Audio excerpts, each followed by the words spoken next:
Tuvo la exposición el domingo pasado de lo que continuaba del capítulo 4. Ya hoy entramos al capítulo 5, así que le voy a pedir que nos pongamos de pie.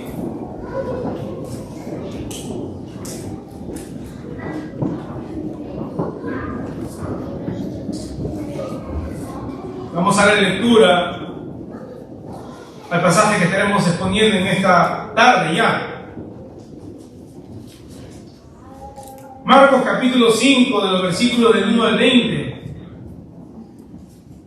Vinieron al otro lado del mar, a la región de los Gadarenos, y cuando salió él de la barca, enseguida vino a su encuentro de los sepulcros un hombre con un espíritu inmundo, que tenía su morada en los sepulcros y nadie podía atarle, ni aun con cadenas, porque muchas veces había sido atado con grillos y cadenas, mas las cadenas habían sido hechas pedazos por él, y desmenuzados los grillos, y nadie le podía dominar.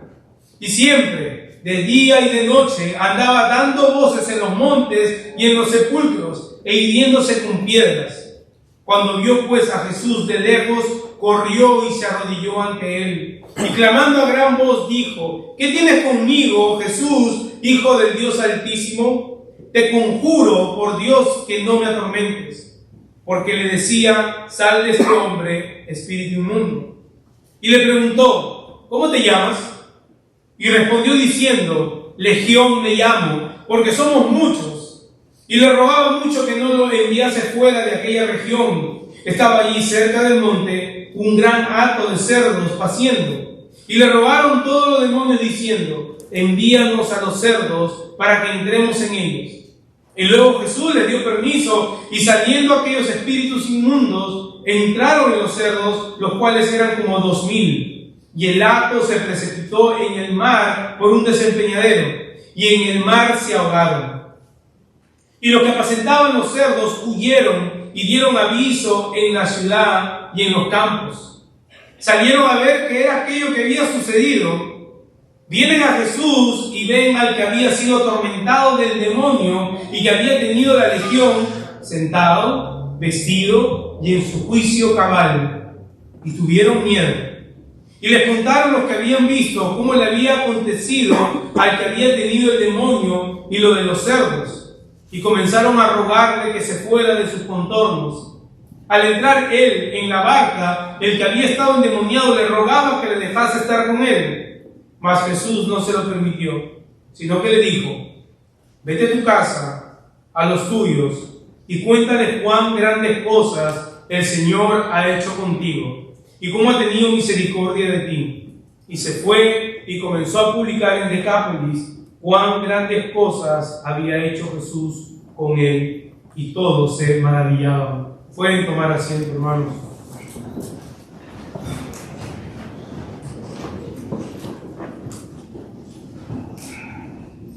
Los que ya me conocen ya por una serie de años saben que a lo que me he dedicado, mi vocación es la carpintería, pero me especialicé en los últimos años en lo que son pisos de madera. Es un arte. Un cliente podía ver la foto de alguien y decía: yo quiero que ese color que está en ese mueble sea el color de mi piso. Y la misión de nosotros era lijar la madera y en todo el proceso llegar a ese color que el cliente exigía, usando diferentes mezclas de aceite y todo esto. Pero el fin era uno solo: llegar a la meta de la exigencia del cliente. De la misma manera, hermanos, creo que Marcos, por medio de su evangelio, tiene un propósito en mente: dejarnos ver el Mesías prometido. El Hijo de Dios, que vivió, sufrió, murió y resucitó como el siervo sufriente que Isaías había profetizado. Ese es el motivo o el porqué del Evangelio de Marcos. Este rápido mover de escena en escena en el Evangelio de Marcos no es por falta de tiempo, no es por falta de tinta para escribir, es estratégicamente estructurado. Él tiene en mente, como habíamos dicho, una audiencia de influencia romana que eran de mentes prácticas, querían ir ya al meollo del asunto.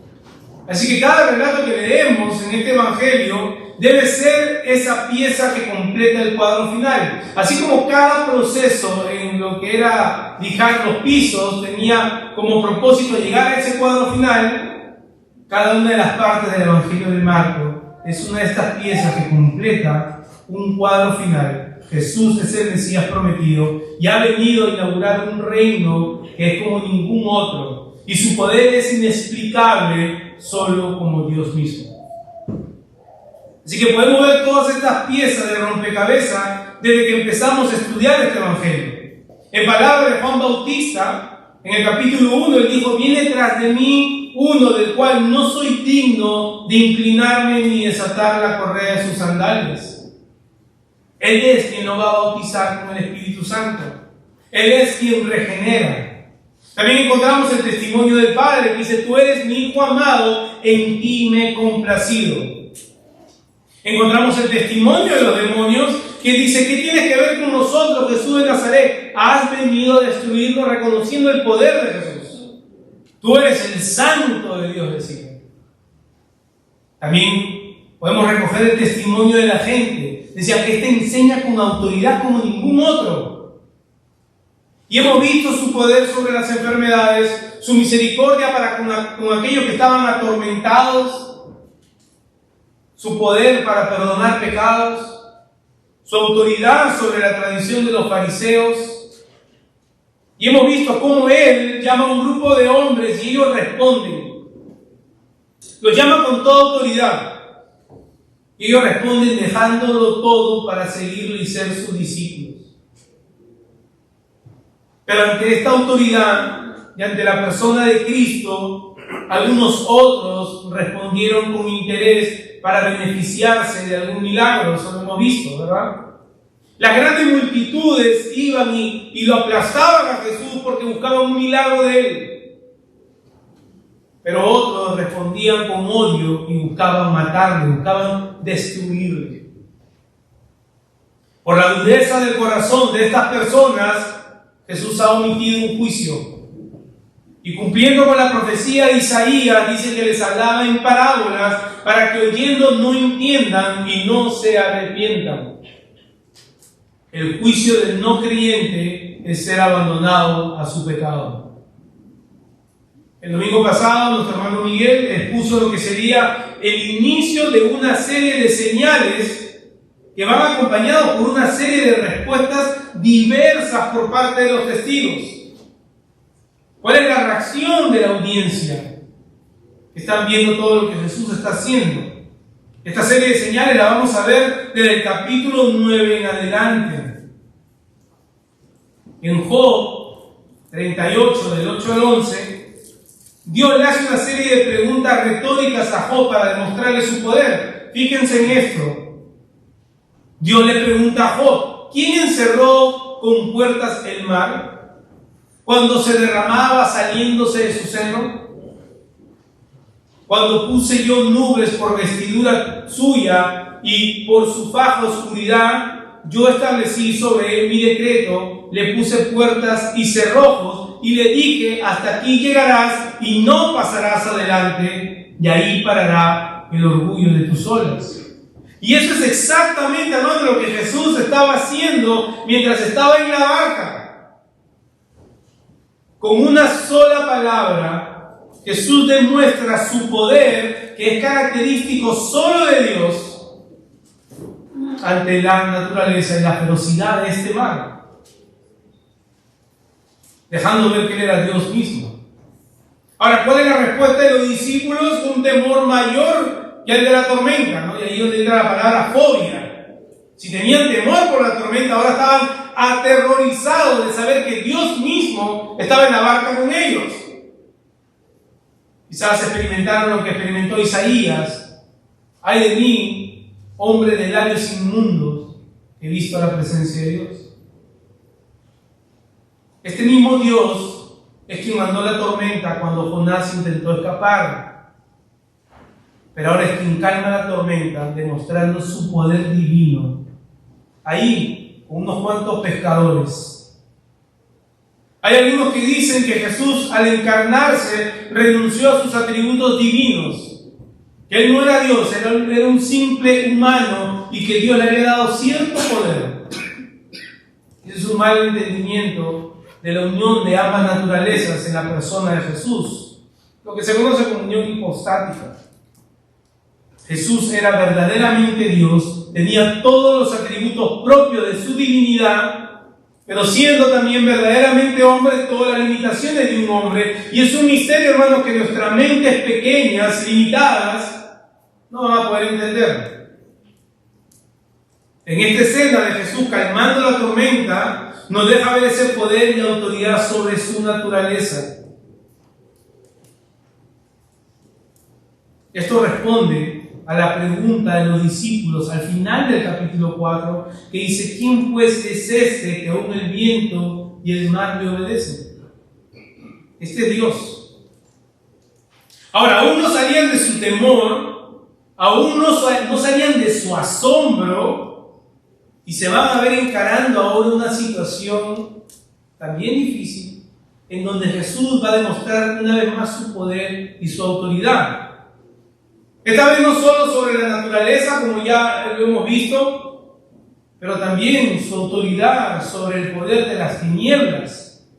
Este encuentro de Jesús y sus discípulos que Marcos nos narra tiene como propósito lo siguiente: mostrarnos el poder liberador de Jesús sobre las tinieblas, aún en medio de la incredulidad, porque es como termina el pasaje, lo vamos a ver. Así que al final de la historia vamos a ver cómo la incredulidad del hombre persiste. Aún así, Jesús muestra su poder libertador, y ese es el título del sermón de esta tarde: el poder libertador de Jesús. La manera como Marcos ha estructurado este pasaje nos deja ver claramente que ese es su énfasis. El argumento de Marcos para su audiencia original es que vean el poder de Jesús, que es completamente superior al de Satanás. Pero que a pesar de mostrar este poder, aún hay corazones endurecidos, y es lo que pasa exactamente el día de hoy. Y vamos a ver tres divisiones, siguiendo un poco la estructura que Marcos nos presenta para no reinventar la rueda, hermanos. Vamos a ver del versículo del 1 al 6, que Jesús confronta el poder de las tinieblas. Vamos a ver de los versículos del 7 al 13 que Jesús derrota el poder de las tinieblas. Y versículo del 14 al 20, Jesús restaura al que estaba bajo el poder de las tinieblas. Jesús confronta el poder de las tinieblas, Jesús derrota el poder de las tinieblas, Jesús restaura o libera al que estaba bajo el poder de las tinieblas. Hermanos, acompáñenme en oración para que el Señor ayude a su siervo en la exposición de la palabra. Amado Padre, es nuestro anhelo que en esta tarde el texto sea rey por sobre todo.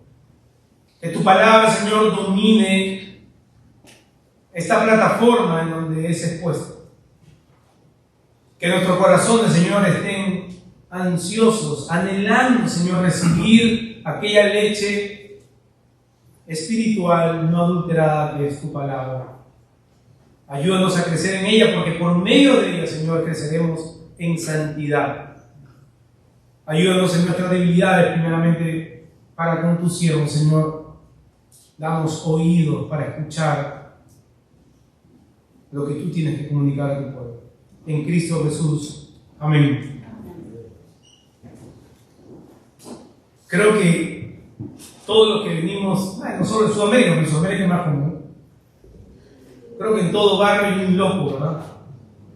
Todo se nos viene un loco del barrio a la mente. En mi barrio vienen algunos cuantos.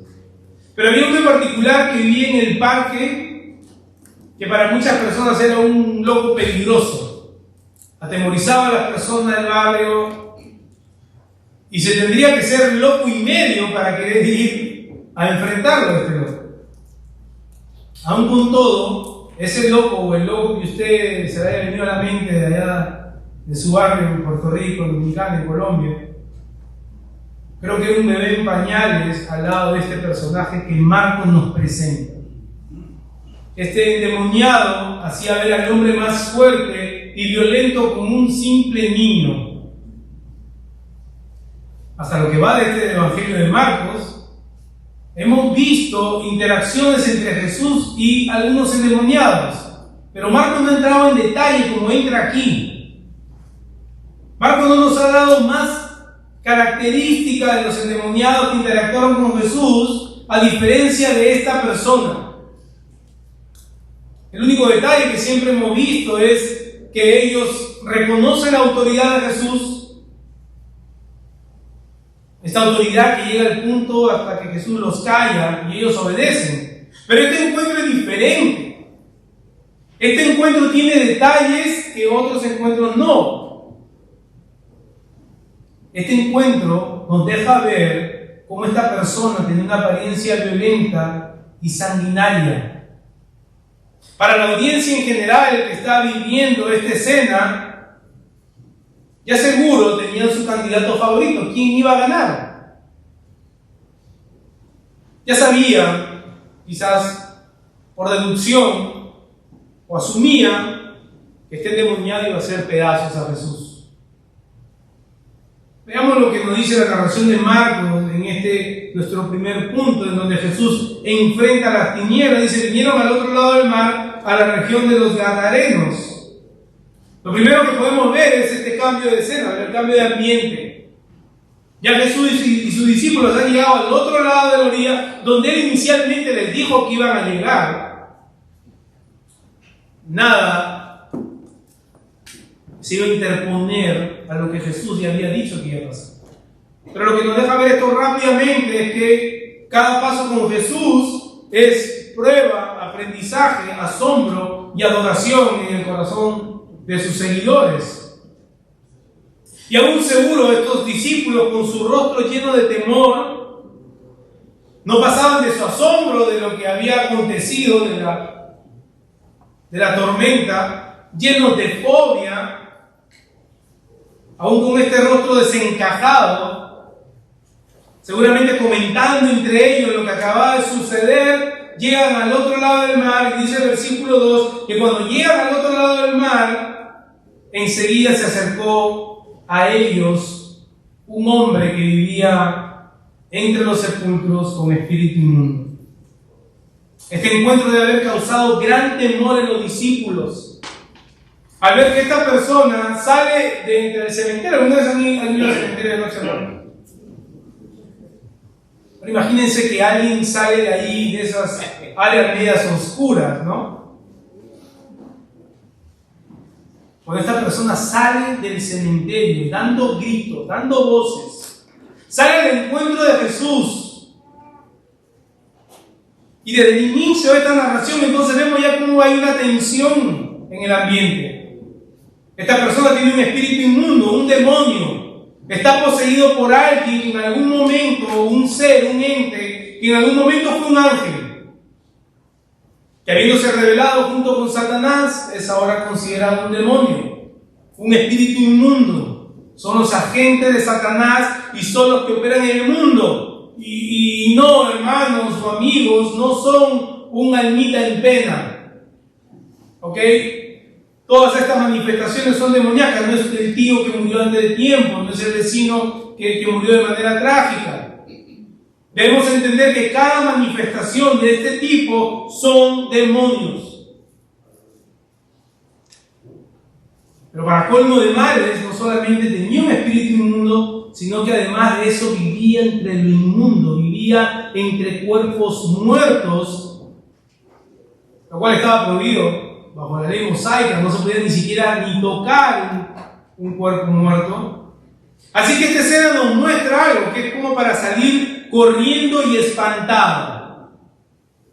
Pero notemos algo, el texto no nos dice, pero podemos verlo. Sus discípulos esta vez están en silencio. En su momento asustados por la gran tormenta, pero ahora están en silencio. Y yo quiero pensar que los discípulos ahora como niños están mirando a Jesús a ver qué es lo que Él va a hacer. Quizás están con sus ojos puestos en Él, quizás detrás de Él, mirando y diciendo, ¿qué es lo que va a hacer ahora?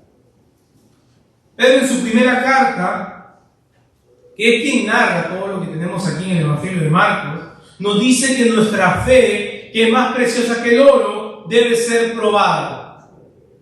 Y yo creo que cuando Pedro está escribiendo estas recomendaciones a la iglesia en su primera carta, estas exhortaciones para la iglesia que era perseguida, vienen a su mente todas estas circunstancias en las cuales él ha aprendido como discípulo. Las pruebas son necesarias y muchas de estas pruebas son como aquella tormenta de la que ellos acababan de salir, y ahora este encuentro con este personaje es como esas ola tras ola tras ola. Y creo que muchos podríamos dar testimonio de eso. Llega una prueba y llegan varios. Como dije hace un momento, este encuentro con este endemoniado tiene algo en particular y Marcos nos va dejándonos ver. Versículo 3 al 5 dice: Este personaje tenía su morada en los sepulcros y nadie podía atarle, ni aun con cadenas, porque muchas veces había sido atado con grillos y cadenas. Mas las cadenas habían sido hechas pedazos por él y desmenuzados los grillos, y nadie le podía dominar, y siempre de día y de noche andaba dando voces en los montes y en los sepulcros e hiriéndose con piedras. Notemos la intención de Marcos, hermanos. Esta intención de Marcos de dar cada detalle acerca de este personaje que era tan fuerte que nadie lo podía contener. Y Marcos es intencional al usar esta palabra nadie. No había quien lo contenga, no había quien lo pueda domar. Así que notamos que cuando Marcos nos habla como que esto también ya ha sido que viene pasando en un tiempo. No había nadie, o sea, había gente que había tratado y habían fallado. Le habían puesto cadenas y este tipo las rompía, las hacía añicos, las hacía polvillo, porque no hay poder humano que pueda en contra de este poder de aquí, que es un poder demoníaco. Él desmenuzaba todas las cadenas. ¿Se imaginan eso, hermano? Si nosotros a veces cuando queremos poner una llave en la rosquita esa, sufrimos, se nos rompe la uña. Ahora imagínense este personaje, hace añicos los grillos, hace añicos las cadenas. ¿Cómo podríamos enfrentar a alguien así? Y una vez más, Marcos nos vuelve a decir, nadie lo podía dominar, nadie lo podía atar, ni las cadenas, ni los grilletes. Nadie era más fuerte que él. Día y noche gritaba, día y noche aterrorizaba a todo lo que estaba alrededor de este cementerio, de estos montes. Esas noches tan oscuras, la gente solo podía escuchar que desde los sepulcros alguien gritaba. Habían chillidos, puros gritos salían de ahí. Y es importante el reporte que hace Marcos acerca de esta persona que está delante de Jesús y delante de los discípulos, porque hay un aspecto aún más atemorizante, diríamos. Esta persona se automutilaba. Es la primera vez que se registra, hasta donde va el Evangelio de Marcos, que una persona poseída se hace daño a sí misma. Se hería con piedra. ¿Ustedes se imaginan cómo estaría la piel de esta persona? No es una gilet o una navaja que ocasiona un corte fino, profundo, dañino obviamente, pero se rascaba la piel con piedras. Una persona que estaba completamente bajo el dominio de Satanás. Dañaba su aspecto físico. Se hacían grandes cortes, grandes raspaduras con piedras, lleno de sangre. Cualquier persona, sin duda, habría dicho: esta persona ya está perdida. O sea, no hay nada que podamos hacer por esta persona. Ahora, quiero pensar que no siempre fue así. Esta persona en algún momento debe haber sido una persona cuerda. Debe haber sido una persona que se comportaba como cualquier hombre. Quizás era una persona casada, no sabemos. Quizás era un hijo, no lo sabemos. Pero este aspecto de él tuvo que haber tenido un inicio. ¿Cómo llegó a esta circunstancia? No nos lo dice la Escritura. Pero lo que sí vemos es que el Antiguo Testamento una y otra vez hace la prohibición de consultar a los muertos, de consultar con el futuro, de consultar con todos aquellos que están metidos en la magia. Y hermanos, nosotros venimos de un contexto en donde cada país de nosotros tiene su propia manera de operar en estas cosas. Yo me voy a leer las cartas, me leo la mano, me leen el tabaco, me leen los caracoles, un sinfín de cosas, hermano. Yo creo que ese es el inicio para darle un control al demonio sobrenatural. Estas cosas, hermano, del horóscopo, es muy común, ¿no? Y abrimos el periódico y hay un montón de avisos. Ven al apóstol del amor y qué sé yo, las cosas que pueden ver. La Escritura lo prohíbe por algo. Y en esta época no era fuera de lo común encontrar magos y adivinadores. Por eso la Escritura misma lo prohíbe. Conocemos el caso del rey Saúl.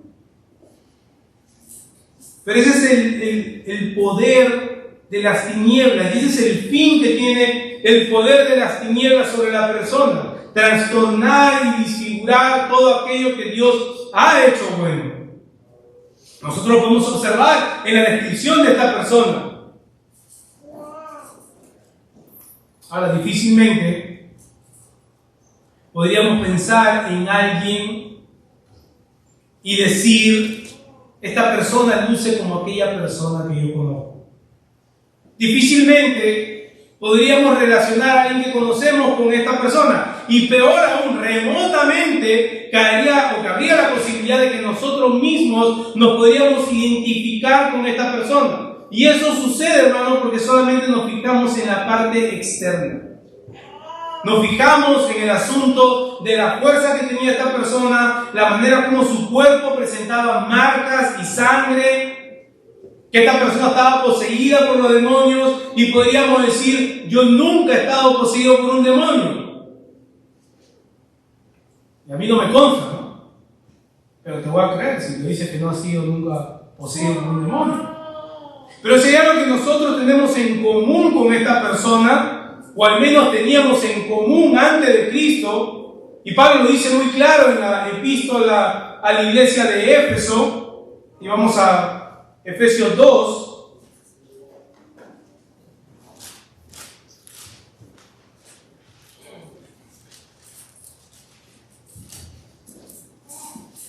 Efesios 2, del 1 al 3, dice: y Él os dio vida a vosotros cuando estabais muertos en vuestros delitos y pecados, en los cuales anduvisteis en otro tiempo, siguiendo la corriente de este mundo, conforme al príncipe de la potestad del aire, el espíritu que ahora opera en los hijos de desobediencia, entre los cuales también todos nosotros vivimos en otro tiempo, en los deseos de nuestra carne, haciendo la voluntad de la carne y de los pensamientos, y éramos por naturaleza hijos de ira, lo mismo que los demás. Pablo es claro en decirnos que esta misma maldad que vemos en este hombre, ese mismo poder que tenía esta persona esclavizada, esta persona que está poseída por este demonio, ese mismo poder, hermanos, ha operado en nosotros. Y opera en todos aquellos que no están en Cristo. Claro, quizás no todos son poseídos como esta persona, quizás no todos muestran estas evidencias externas, pero todos los que están fuera de Cristo, y en algún momento nosotros, como Pablo mismo se incluye, estábamos operando bajo el poder de Satanás, esclavizados a nuestro propio pecado. Y no son esclavos víctimas, hermanos, porque buscan complacer los apetitos de sus pasiones, de su carne, de su corazón. Aman su pecado. Así que podríamos ser rápidos, hermanos, y llegar a la conclusión y decir: bueno, esta historia es muy linda y es muy fascinante, sí, me tiene al borde de la banca, ¿qué tal drama? Pero no tiene nada que ver conmigo. Y déjame decirte, no importa si eres creyente o no eres creyente, tiene que ver todo contigo. tiene que ver todo conmigo. Porque si no estás en Cristo, tú aún estás bajo el poder que tenía poseída a esta persona. Si tú no has procedido al arrepentimiento y la fe, y no importa la edad que tengas, puedes tener 12, 13, 80 años, eres consciente ya de lo que es bueno y lo que es malo. Si tú no has venido a Cristo, tú aún estás bajo el poder que tenía a esta persona poseída. No hay un campo neutro. Pero si eres creyente, entonces tienes y tenemos miles de razones para adorar al Señor, porque hemos sido libertados de aquel poder esclavizante del pecado en nuestra vida. Aunque aún podemos llevar marcas de lo que éramos. Aún llevamos marcas de lo que éramos. Aún luchamos, ¿no?, constantemente con aquellas cosas en las cuales nuestro corazón aún se inclina, sea cual sea esa lucha. No son tan terribles como la de este hombre. Quizás tu lucha es el moralismo. Eres muy bueno o muy buena. Y piensas que eso te da otro tipo de seguridad.